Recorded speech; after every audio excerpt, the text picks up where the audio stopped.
नमस्कार। तो चलो करते हैं आज का वीडियो स्टार्ट।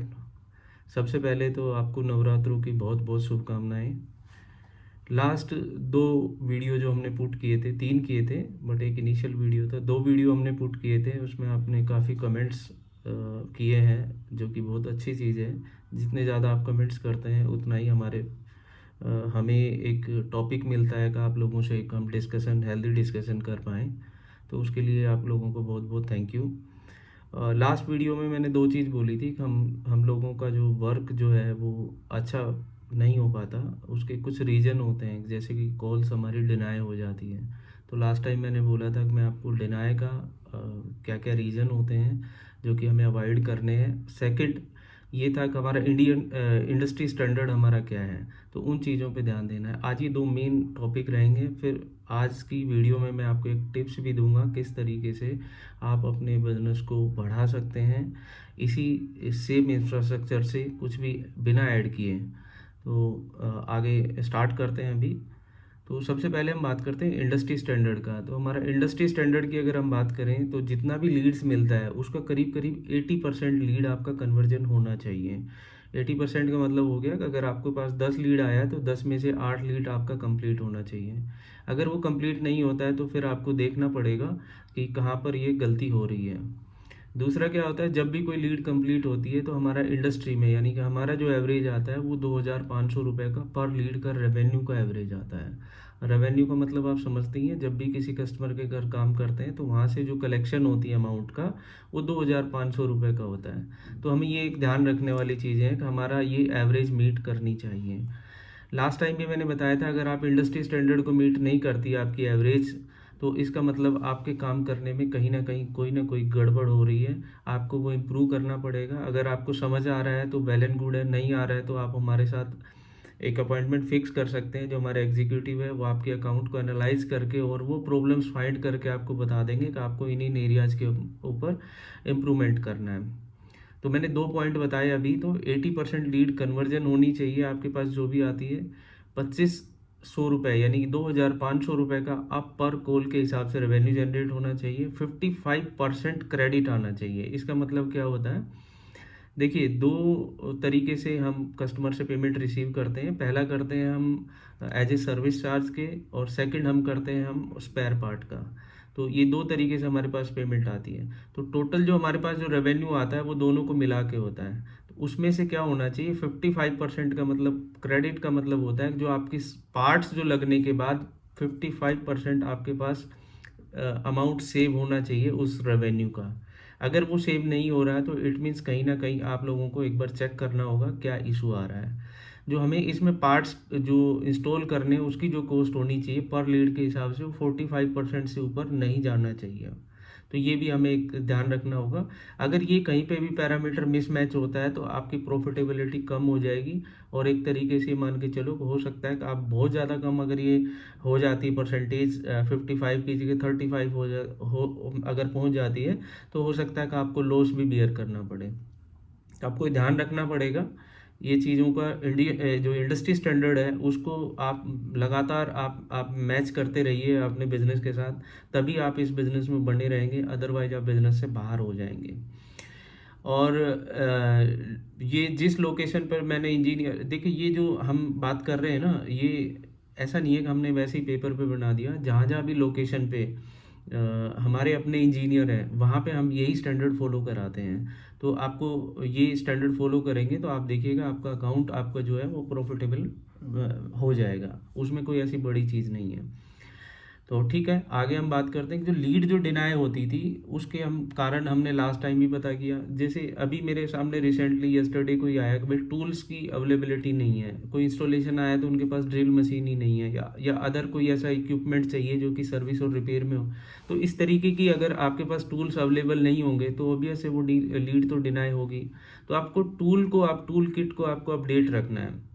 सेकंड चीज़ आती है स्पेयर पार्ट। आपको स्पेयर पार्ट बहुत सारी जगह पे मुझे ये सुनने में आता है कि जी उनके पास इस पर्टिकुलर मॉडल का या इस ब्रांड का स्पेयर पार्ट ही अवेलेबल नहीं होता, या कंपेटेबल स्पेयर पार्ट भी नहीं है उनके पास। तो आपको ये ध्यान रखना है कि आपके एरिया में किस ब्रांड की किस तरीके की कॉल आ रही है। तो अपने पास स्पेयर पार्ट आप सफिशिएंट क्वांटिटी में आप रखेंगे, तभी आप अपना अच्छा बिजनेस कर पाएंगे। अदरवाइज वो लीड क्या होगी, एक डिनाई आप कर देंगे, उसका कोई फ़ायदा नहीं होता। तो आप लोगों को अगर अपना बिजनेस को दुरुस्त रखना है, अपना प्रॉफिटेबल रखना है बिजनेस को, तो ये टूल्स को, स्पेयर पार्ट्स को आपको अपडेट रखना होगा अपने पास। दूसरा, टाइमली कांटेक्ट नहीं करते हम। टाइमली कांटेक्ट का मतलब हो गया कि अगर आपने अभी लीड एक्सेप्ट कर भी लिया है तो आप 2 घंटा 3 घंटे बाद कस्टमर को आप कांटेक्ट करते हैं। तो ऐसा ना करें। इससे क्या होता है, कस्टमर स्विच कर जाता है। जब उसको प्रॉपर रिस्पॉन्स नहीं मिलता है तो वो कहीं और मूव कर जाता है।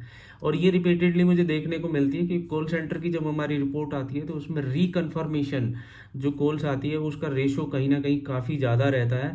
तो इसीलिए मैंने ये पॉइंट इसमें रखा है कि आप जब भी कोई लीड एक्सेप्ट करें, इमीडिएट कस्टमर से बात करें, चाहे वो 1 घंटा 2 घंटे का जो भी टाइम वो देते हैं, उस टाइम पे आप उनके पास उनकी कॉल्स को अटेंड करें। ठीक है जी। नेक्स्ट मैंने इसमें पॉइंट लिखा है, आप जो प्राइस जो है ओवर द कॉल जो बताते हैं वो मत बताइएगा। जब तक आपने कुछ डायग्नोज ही नहीं किया तो आप प्राइस कैसे बता रहे हैं। लास्ट टाइम भी मैंने ये आपको लास्ट वीडियो में भी ये बोला था कि ये चीज़ें प्रैक्टिस करना आप बंद कर दीजिए। कस्टमर को बोलिए कि मैं डायग्नोज करूँगा, उसके बाद ही मैं आपको सजेस्ट कर पाऊँगा या बता पाऊँगा किस चीज़ में प्रॉब्लम है और उसका क्या प्राइसिंग होगा। तो ये चीज़ें आप ऑन साइट पे ही आप बता सकते हैं। अब सर्विस चार्ज वगैरह आप ऑन कॉल आप उनको क्लियर कर दीजिए। एक पॉइंट और आता है कि जब सर्विस की कॉल आती है, जब कभी भी कस्टमर से बात करते हैं हमें लगता है यहाँ तो रूटीन सर्विस होना है, तो उस कंडीशन में भी हम कॉल को अवॉइड कर देते। कॉल अवॉइड नहीं करना, ये एक अपॉर्चुनिटी होती है। हो सकता है कि वो आज सर्विस के लिए बुला रहा हो, आपको फर्स्ट फ्लोर पे उसके आरओ लगा हुआ है जिसकी रूटीन सर्विस कराना हो। आप अगर वहाँ पहुँचते तो ग्राउंड फ्लोर का भी आपको आरओ मिल सकता है। तो लीड का मतलब होता है कि एक आपको एक अपॉर्चुनिटी मिली है, उसको कन्वर्ट कैसे करना है। तो आप ये ध्यान रखें, आप कभी भी किसी भी लीड को अगर आप ये मान के चलेंगे नहीं इस पर रेवेन्यू नहीं बनेगा तो, और आप नहीं उसमें जा रहे हैं, तो ये बहुत बड़ी गलती कर रहे हैं आप अपने बिजनेस में। जब मैंने बिजनेस स्टार्ट किया था तो मेरे पास कोई ऐसी कंफर्म लीड नहीं आती थी। हम तो जस्ट एक नॉकिंग करते थे, कॉल्स कॉल करते थे, फिर उसके ऊपर जाते थे, और हम 10 जगह जाते थे तब एक जगह पे कहीं ना कहीं हमें एंट्री मिलती थी। और जब वो एंट्री मिलती थी तो हम फिर उस घर में अगर घुस गए तो हम फर्स्ट फ्लोर सेकंड फ्लोर वो सारे आरओ का हम कुछ ना कुछ करके आते थे। तो आप समझिए, ये एक अपॉर्चुनिटी मिलती है। लीड जो है उसको कैसे कन्वर्ट करना है, रेवेन्यू में कैसे कन्वर्ट करना है, उसको मल्टीप्लायर कैसे करना है, ये आपकी अपनी स्किल्स के ऊपर डिपेंड करता है। तो आप इस तरीके की कॉल्स को बिल्कुल भी डिनाई ना करें और उनको इग्नोर ना करें। ऐसा ही इंस्टॉलेशन के साथ भी करते हैं। इंस्टॉलेशन की कॉल में आपको लगता है 300 रुपीज़ आपको मिलने वाला है, क्योंकि 500 कस्टमर से मिलता है, 200 लीड कॉस्ट हो जाएगा, तो अप्रोक्सीमेट 300 मिलेगा। तो आप उस कॉल को भी थोड़ा सा इग्नोर करते, मत करिए, बिल्कुल मत करिए। ये दो चीज़ें हैं जो आपके बिजनेस में अगर ये इग्नोर करेंगे तो ये आप बिजनेस को रूइन कर देगी, ख़त्म कर देगी आपकी बिजनेस को। तो आपको ध्यान रखना है, इन कॉल्स को बिल्कुल भी अवॉइड नहीं करना है। अपॉर्चुनिटी खुलती है जब आप वहाँ पे कॉल को अटेंड करते हैं, साइट पे पहुँचते हैं, तब पता लगता है कि यहाँ पे तो ये भी हो सकता है, वो भी हो सकता है। वो भी बताऊँगा मैं आपको। जब आप कस्टमर के घर जाते हैं तो वहाँ पे अपॉर्चुनिटी कैसे फाइंड करनी है और उसको कन्वर्ट कैसे करना है। इसमें ऐसा नहीं है कि हम किसी कस्टमर का कोई लॉस कर रहे हैं, नहीं, कस्टमर को भी एक वैल्यू एडिड चीज़ें मिलती है उसमें, और हमारा रेवेन्यू भी बढ़ जाता है और हमारा बिजनेस प्रॉफिटेबल हो जाता है। तो ये चीज़ें थी जो आपको ध्यान रखनी चाहिए जब भी आप ये इस तरीके का काम कर रहे हैं, सर्विस का काम करते हैं। तो इस तरीके से कोई भी कॉल इग्नोर नहीं करनी है आपको। नेक्स्ट पॉइंट हमने आज लिया है स्पेयर पार्ट का। स्पेयर पार्ट के इसकी काफ़ी क्वेरी आ रही है मेरे पास, डायरेक्ट भी 1-2 क्वेरी आई है। तो आप लोगों का कहना है कि स्पेयर पार्ट जो हम प्रोवाइड कर रहे हैं वो थोड़ा कॉस्टली है। तो देखिए, कॉस्टली के इसमें मुझे लगता है कि 2 रीज़न हो सकता है। एक तो हम पैकेजिंग पे ध्यान देते हैं, क्वालिटी तो ऑब्वियस है ही, हम क्वालिटी में हम ये नहीं कर रहे कि हम कोई एक लोअर स्टैंडर्ड में हम नहीं जा रहे। कोई भी स्पेयर पार्ट हम दे रहे हैं तो वो एक कहीं ना कहीं स्टैंडर्डाइज किया हुआ है हमने, उन पैरामीटर्स के अकॉर्डिंग ही हम स्पेयर पार्ट प्रोक्योर करते हैं और आप तक भेजते हैं। दूसरा होता है पैकेजिंग। हम पैकेजिंग का बहुत ही ध्यान रखते हैं कि वो पैकेजिंग अच्छी होनी चाहिए, ताकि कस्टमर के पास अगर आप जाते हो तो कस्टमर जब पे करता है तो उसको फर्स्ट इंप्रेशन, जब आप पार्ट्स अपने बैग से निकालते हो तो किस तरीके का वो दिखता है, वो एक बहुत बड़ा रोल प्ले करता है। तो हमने पैकेजिंग पे भी विशेष ध्यान रखा है। तो ये कॉस्ट को थोड़ा बढ़ा देता है। और एक मेन जो मेजर पार्ट है, जो कॉस्ट जो आपको हो सकता है लग रही हो भाई, आपका आर ओ के रेडिया जो पार्ट्स प्रोवाइड कर रहा है वो थोड़ा कॉस्टली है, वो ये है कि हम जीएसटी के साथ ये आपको अमाउंट दे रहे हैं। इसमें आपको जीएसटी का बिल भी मिलेगा, और हम लोग अंडर बिलिंग नहीं करते। अगर आपका 20,000 का ऑर्डर है तो 20,000 का ही करते हैं हम। जो और अपने यहाँ पे जो ट्रेड चल रहा है, जो इंडस्ट्री के अंदर अंडर बिलिंग ये वो, मैं उस पर नहीं जाना चाहता, तो वो हम करते भी नहीं हैं। तो स्पेयर पार्ट के ये रीज़न हो सकते हैं कि भाई थोड़ा सा आपको अभी कॉस्टली लग रहा हो, लेकिन जैसे जैसे आप स्पेयर पार्ट ऑर्डर करेंगे, वॉल्यूम आएगा, तो हम भी आगे से वॉल्यूम में ही प्रोक्योर करेंगे, परचेज करेंगे, तो डेफिनेटली वो कॉस्ट 5 से 10%, 15% हम नीचे डाउन ले आएंगे। तो आप लगातार आप परचेज करते रहिए, देखिए धीरे धीरे आपको लगेगा जो स्पेयर पार्ट के प्राइस है वो ग्रेजुअली कम होने स्टार्ट हो गए हैं। तो वो जैसे जैसे वॉल्यूम बढ़ेगा वैसे वैसे वो कम हो जाएगा। तो ये हमें ध्यान रखना है कि भाई स्पेयर पार्ट के लिए हमें आनाकानी नहीं करनी है। आप परचेज करिए, जहाँ जहाँ पे भी किसी भी स्पेयर पार्ट में अगर आपको दिक्कत आ रही है, कोई डिफेक्टिव लग रहा है, हम रिपोर्ट करिए, हम उसको नेक्स्ट टाइम से उसको प्रॉब्लम को रिजोल्व करेंगे। प्लस ये है, अगर आपको भी कोई ऐसा लगता है कोई पार्ट्स आप जो अभी आर केयर इंडिया से लेते हैं उसके कंपैरिजन में आप अच्छी क्वालिटी का पार्ट्स ले रहे हैं और बेस्ट प्राइस में ले रहे हैं, तो आप अपने एरिया मैनेजर को बताइए ना, हम वही पार्ट्स उसी क्वालिटी का आपको उसी प्राइस के अंदर मैच करके देने की पूरी कोशिश करेंगे। देखिए एक एग्जांपल लेते हैं, आप कोई भी पार्ट्स खरीदेंगे तो एक क्वांटिटी हो गया। अगर आप इंडिविजुअली काम कर रहे हैं तो हो सकता है वो 10-15 की क्वांटिटी में खरीदेंगे। अगर वो पार्ट की क्वालिटी अच्छी और प्राइस सही है तो हम वो पार्ट्स खरीदेंगे, तो वो क्या होगा, 200, 300, 500, 1000 की क्वांटिटी में खरीदेंगे। तो हम मैन्युफैक्चरर और इम्पोर्टर से हम बार्गेन कर सकते हैं प्राइस के लिए। तो जो प्राइस आपको मिल रहा है डेफिनेटली 10, 15, 20% तो हम उससे डाउन कर ही लेंगे, और 15-20% कर लेंगे तो कुछ मार्जिन हमारे पास भी आ जाएगा, और जो प्राइसिंग में आप ले रहे हो सकता है उससे कम प्राइसिंग में हम वो आपको अवेलेबल करा दें। तो अगर ऐसा कोई पार्ट्स आपको लगता है कि अच्छी क्वालिटी में कहीं से आपको मिल रहा है और प्राइस भी बहुत अच्छे हैं, तो आप हमारे साथ शेयर कर सकते हैं। तो 3 चीज़ों के ऊपर आज हमने मेन डिस्कशन किया कि अपना इंडस्ट्री स्टैंडर्ड क्या है, और लीड डिनाई होने के क्या क्या रीज़न होते हैं, क्लियर है। और स्पेयर पार्ट को लेके हमने बात की आज भी, स्पेयर पार्ट में अगर किस तरीके की आपकी क्वेरी रहती है वो चीज़ें। फिर कुछ क्वेश्चन ले लेते हैं जो लास्ट वीडियो के अंदर आया था। डिनाई के यार बहुत सारे रीज़न आ रहे हैं, अलग अलग तरीके से आप बोलते हैं। मेरा ये एक एक कॉल को लेके आप कमेंट कर रहे हैं कि मेरी इस कॉल पे ये हुआ तो मेरा ये डिनाई कर दिया। तो देखिए मैंने लास्ट टाइम भी बताया था कि आप टोटलिटी में देखिए बिजनेस को, किसी एक कॉल 2-3 कॉल के ऊपर नहीं देखेंगे। कम से कम 50-100 कॉल जब आप कर लेते हैं तब आप देखिए कितना डिनाई का रेशो था, क्या आपका रेवेन्यू आया, कितना आपका क्रेडिट आया। वो सारी चीज़ें जो मैंने अभी अपने इंडस्ट्री स्टैंडर्ड बताया, इसके अकॉर्डिंग आप मैच करके देखिए। अगर वो मैच हो रहा है तो आप प्रॉफिटेबल है, नहीं हो रहा है तो कहीं ना कोई दिक्कत है आपके सिस्टम में। आप हमारे साथ बैठिए, हम आपसे बात करके और उस चीज़ को आइडेंटिफाई कर लेंगे। दूसरी चीज़, अगर आपको लगता है नहीं डिनाई की इतनी बड़ी प्रॉब्लम है, तो आप जब भी क्वेश्चन लिखे तो अपनी यूज़र आईडी ज़रूर इसमें मेंशन कर दीजिए, सो दैट मैं आपके अकाउंट को एक्सेस करके और उसमें एक बार एनालाइज कर पाऊँ भाई कहाँ क्या दिक्कत चल रही है। आप डायरेक्ट ये कहेंगे डिनाई रिफंड नहीं आ रहा, या डिनाई का पैसा कट रहा है, हमें प्रॉफिट नहीं हो रहा, तो डायरेक्ट बोलने से देखिए मुझे भी कुछ भी समझ में नहीं आएगा। तो आप अपना नाम बताइए, या नाम नहीं बताते तो यूज़र आईडी ज़रूर उसमें मेंशन करिए। तो यूज़र आईडी करेंगे तो मैं एक बार चेक करके आपको डायरेक्टली आपको आंसर करूँगा, आपको बता दूंगा ऑन वीडियो, या पर्सनली अगर बताना होगा तो आपके एरिया मैनेजर आइडेंटिफाई करके मैं उनको दे दूंगा, और वो आपको वो सारे पॉइंट आपके साथ डिस्कस कर लेंगे। तो ठीक है, इस तरीके से आपको डिनाई वाली जो रीज़न है वो तभी मैं आगे लूँगा जब आप उसके साथ अपना यूज़र आईडी भेजेंगे। एक मेरे पास क्वेश्चन आया जीएसटी का बिल। हाँ, जीएसटी का बिल आप ले सकते हैं, आपकी एप्लीकेशन के अंदर ही ऑप्शन दिया हुआ है, वहीं से डाउनलोड कर सकते हैं। अगर वहाँ से कोई दिक्कत आ रही है तो आप हमें बता दीजिए, एरिया मैनेजर आपको जीएसटी का बिल एवरी मंथ आपको प्रोवाइड कर देगा।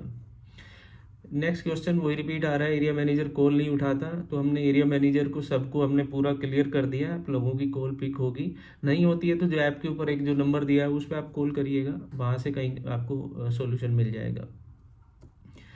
सेकंड है रिचार्ज का। तो रिचार्ज आप सफिशेंट रखिए, अगर रिचार्ज रखेंगे तो लास्ट टाइम भी मैंने बताया था कि आपको लीड पिक करने में ज़्यादा टाइम नहीं लगेगा तो इट मीन्स उसका कन्वर्जन बढ़ जाएगा। तो आपको ये चीज़ें आपको ध्यान रखनी है। तो आज का एक टिप्स है आपके लिए, अगर आप वो चीज़ फॉलो करेंगे तो मुझे लगता है कि आपका बिजनेस और ग्रो कर सकता है। देखिए जहाँ पे भी आप काम कर रहे हैं ना, अभी वाटर प्यूरीफायर का काम कर रहे हैं, मुझे जब सुनने में आता है तो आप बहुत सारे ब्रांड को डिनाई कर देते हैं कि नहीं मैं पर्टिकुलर इस ब्रांड का काम नहीं करता, या मुझे इस मॉडल का काम नहीं आता, या मैं इस कैटेगरी का काम नहीं कर सकता। तो देखिए जिस इंडस्ट्री के अंदर आप हैं एटलीस्ट उस इंडस्ट्री के जितने भी प्रोडक्ट्स हैं उनके आपको रिपेयर सर्विस से रिलेटेड पूरा काम आना चाहिए। अगर आप वो नहीं करते हैं तो इट मीन्स कहीं ना कहीं आप अपने बिजनेस का लॉस कर रहे हैं। अब हम देख लेते हैं कैसे, जैसे ग्रेविटी प्यूरीफायर की आप कॉल ही नहीं लेते, आप बोलते नहीं ये तो ग्रेविटी प्यूरीफायर है। इसमें देखिए ग्रेविटी प्यूरीफायर में तो बहुत अच्छी अपॉर्चुनिटी बनती है। जब कभी भी हमें इस तरीके की कॉल मिलती थी हम कस्टमर के पास जाते थे तो हम कस्टमर की सर्विस के लिए या किट चेंज करने के लिए जाते थे। लेकिन वहाँ पे क्या होता था, धीरे धीरे जब हम कस्टमर के साथ बैठते थे, जब हम डिस्कशन करते थे, जब उसको बताते थे इसके प्रोस एंड कौन सी या इससे बेटर टेक्नोलॉजी कौन सी है, तो हम उस ग्रेविटी प्यूरीफायर के कस्टमर को यूवी प्यूरीफायर और आरओ प्यूरीफायर में कन्वर्ट कर देते थे। तो ये तो डिपेंड करेगा आपके ऊपर। तो ग्रेविटी प्यूरीफायर को नहीं छोड़ना है, आप उसका काम जरूर करना है। साथ में जो वाटर सॉफ्टनर आते हैं, देखिए आप वाटर प्यूरीफायर का तो काम कर ही रहे हैं ना, तो वाटर सॉफ्टनर का काम करने में कौन सा दिक्कत है। अगर आपको कोई दिक्कत आ रही है, नहीं समझ में आ रहा है, यूट्यूब से समझ लीजिए। अगर फिर भी दिक्कत आ रही है आप हमें रिक्वेस्ट कीजिए, हम आपके लिए एक डेमो वीडियो हम बना के दे देंगे और उसको जब प्रैक्टिस करेंगे तभी तो काम आएगा ना। देखिए आरओ का काम भी जब भी आपने स्टार्ट किया तो ऐसा तो था नहीं आपको पहले से आता था। आपने या तो कहीं से सीखा होगा, वीडियो से सीखा होगा या किसी इंजीनियर के साथ जाके सीखा होगा, उसके बाद फिर प्रैक्टिस की होगी, 2-3 जगह कॉल पे गए, फिर धीरे धीरे आप परफेक्ट होते चले गए। सेम उसी के अंदर है, आप अपनी कैटेगरी का भी काम नहीं कर पा रहे फिर कहते हैं कि आपको अपना बिजनेस बड़ा करना है। नहीं, ऐसे नहीं हो पाएगा। आपकी कैटेगरी में जो वर्टिकल्स हैं जो उन पे आपको काम करना पड़ेगा, जैसे ग्रेविटी प्यूरीफायर है, वाटर सॉफ्टनर है, वाटर आयोनाइजर है। आजकल वाटर आयोनाइजर की भी एक तरीके से देखें तो सेल्स बढ़ती जा रही है, हमारे पास जो डेटा आ रहा है। तो वाटर आयोनाइजर को इंस्टॉल करना, उसको क्लीनिंग करना, ई क्लीनिंग हुआ, डीप क्लीनिंग हुआ, ये सारे काम आपको सीखने पड़ेंगे। अगर आपको नहीं आता है तो आप मेरी आपसे यही एक सलाह है कि आप सीख लीजिए। आरओ प्लांट, आप छोटे छोटे आरओ प्लांट में भी प्रैक्टिस करना शुरू कीजिए। अभी अगर आपको नहीं आता तो करीब 100 लीटर, 150 लीटर, 250 लीटर तक जाके अटेंड करने की कोशिश करें। धीरे धीरे अटेंड करेंगे तो आपको उसकी चीज़ें समझ में आना स्टार्ट हो जाएगा। देखिए फंडामेंटली तो सेम है, जो डोमेस्टिक में यूज हो रहा है सेम उसी के अंदर हो रहा है, बस उस पार्ट का साइज और कैपेसिटी बढ़ रहा है। तो आप अटेम्प्ट करेंगे तभी तो आप कुछ ना कुछ सीखेंगे।